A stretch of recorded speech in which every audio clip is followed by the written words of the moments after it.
ധാർമ്മികത പറഞ്ഞുകൊണ്ടാണല്ലോ യൂത്ത് കോൺഗ്രസിന്റെ അധ്യക്ഷ സ്ഥാനം ഞാൻ രാജിവെക്കുന്നു, അതെന്റെ ധാർമ്മികതയാണ്, എന്നെ ഒരു തരത്തിലും ന്യായീകരിക്കേണ്ട ഉത്തരവാദിത്തം യൂത്ത് കോൺഗ്രസ് അണികൾക്കില്ല എന്ന് പറഞ്ഞുകൊണ്ടാണ് രാഹുൽ മാങ്കൂട്ടത്തിന്റെ രാജി പ്രഖ്യാപനം നമ്മൾ അന്ന് കണ്ടത്. അതേ ധാർമ്മികത കോൺഗ്രസുകാരും ഇപ്പോഴും ഉയർത്തുന്നു. അപ്പോൾ പാർട്ടി ഭാരവാഹിത്വത്തിൽ നിന്ന് ഇപ്പോഴും സംസ്ഥാന സമിതിയിലുണ്ട്. യൂത്ത് കോൺഗ്രസിന്റെ സംസ്ഥാന അധ്യക്ഷ പദവി മാത്രമേ രാഹുൽ മാങ്കൂട്ടത്തിൽ ഒഴിഞ്ഞിട്ടുള്ളൂ, രാജിവെച്ചിട്ടുള്ളൂ. ഇപ്പോഴും സംസ്ഥാന സമിതി അംഗമാണ്, KPCC അംഗമാണ് രാഹുൽ മാങ്കൂട്ടത്തിൽ. അത്തരത്തിലുള്ള പാർട്ടി പദവികളൊക്കെ ഇപ്പോഴും വഹിക്കുന്ന ആൾ തന്നെയാണ് രാഹുൽ മാങ്കൂട്ടത്തിൽ. അപ്പോൾ കേവലം പാർട്ടി പദവിയിൽ നിന്ന് മാറ്റി നിർത്തിയാൽ ഇപ്പോൾ രാഹുൽ മാങ്കൂട്ടത്തിനെതിരെ ഉയർന്നു വന്ന ആരോപണങ്ങൾ ഇല്ലാതാവില്ല. പരാതികൾ നിലവിലുണ്ട്, അത് പുറത്തു വന്നു കഴിഞ്ഞു, അത് പൊതുസമൂഹത്തിലേക്ക് എത്തിക്കഴിഞ്ഞു. അക്കാര്യത്തിൽ പൊതുസമൂഹത്തിന് വലിയ പരാതിയുണ്ട് ഷീജ. ജനങ്ങളാണ് വോട്ട് ചെയ്ത് വിജയിപ്പിച്ചയച്ചത് രാഹുൽ മാങ്കൂട്ടത്തിനെ.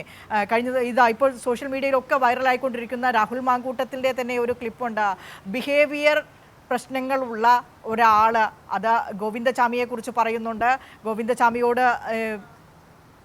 ഗോവിന്ദചാമിയെക്കുറിച്ച് പറഞ്ഞ് ഗോവിന്ദചാമിയെ കൊണ്ട് ഉപമിക്കുന്നുണ്ട് പല കാര്യങ്ങളിലും. ഇടതുപക്ഷത്തുള്ള പല ആളുകളെയും പേര് കൂട്ടിച്ചേർത്ത് എത്രത്തോളം കാലം ഇവർക്കിങ്ങനെ പിടിച്ചു നിൽക്കാൻ പറ്റുമെന്നാണ് കരുതുന്നത്. ധാർമ്മികത ഉയർത്തിപ്പിടിക്കുന്ന കോൺഗ്രസ് ആണെങ്കിൽ രാജിവെച്ച ഈ പരാതികളെ, ആരോപണങ്ങളെ, വെളിപ്പെടുത്തലുകളെ നേരിടേണ്ടതല്ലേ ചെയ്യേണ്ടത് എന്നാണ് പൊതുസമൂഹം ചോദിക്കുന്നത്. പരാതി പൊതുസമൂഹത്തിനാണ്, കോൺഗ്രസ്സുകാരല്ല ഇത്തരത്തിലൊരു പരാതി രാഹുൽ മാങ്കൂട്ടത്തിനെതിരെ ഉന്നയിച്ചത്. കേവലം പാർട്ടി ഭാരവാഹിത്വത്തിൽ നിന്ന് മാറ്റി നിർത്തിയാൽ കോൺഗ്രസിന് അക്കാര്യത്തിലുള്ള നാണക്കേട് മറയ്ക്കാൻ കൈ കഴുകാം. പക്ഷേ പൊതുസമൂഹത്തിൽ നിന്ന് ഉയർന്നു വരുന്ന പരാതി അത് കോൺഗ്രസ് എങ്ങനെ മറയ്ക്കും? ജനങ്ങളോട് എന്ത് മറുപടിയായിരിക്കും കോൺഗ്രസിന് ഇക്കാര്യത്തിൽ പറയാനുണ്ടാകുക? തീർച്ചയായും മിനിഷ, ഈ ചോദ്യം തന്നെയാണ് ഒരു വിഭാഗം മുതിർന്ന നേതാക്കൾ കോൺഗ്രസിനുള്ളിൽ ചോദിക്കുന്നത്. അതിൽ പ്രധാനമായും മുൻ പ്രതിപക്ഷ നേതാവ് രമേശ് ചെന്നിത്തല അടക്കമുള്ളവരുണ്ട്. കാരണം രമേശ് ചെന്നിത്തല അടക്കം പറയുന്നത്, കാരണം 2 തെരഞ്ഞെടുപ്പുകൾ വരാനിരിക്കുന്ന ഒരു ഘട്ടം കൂടിയാണ്, വലിയ തോതിൽ ഇത് പാർട്ടിക്ക് അവമതിപ്പുണ്ടാക്കുന്ന ഒരു സംഭവമാകും MLA സ്ഥാനം രാജിവെക്കാതെ മുന്നോട്ട് പോകുകയാണെങ്കിൽ. അതുകൊണ്ട് തന്നെ അതിനെ MLA സ്ഥാനത്ത് നിന്നുള്ള രാജി എന്നതിൽ ഉറച്ചു തന്നെ മുന്നോട്ട് പോകണം എന്നുള്ളൊരാവശ്യമാണ്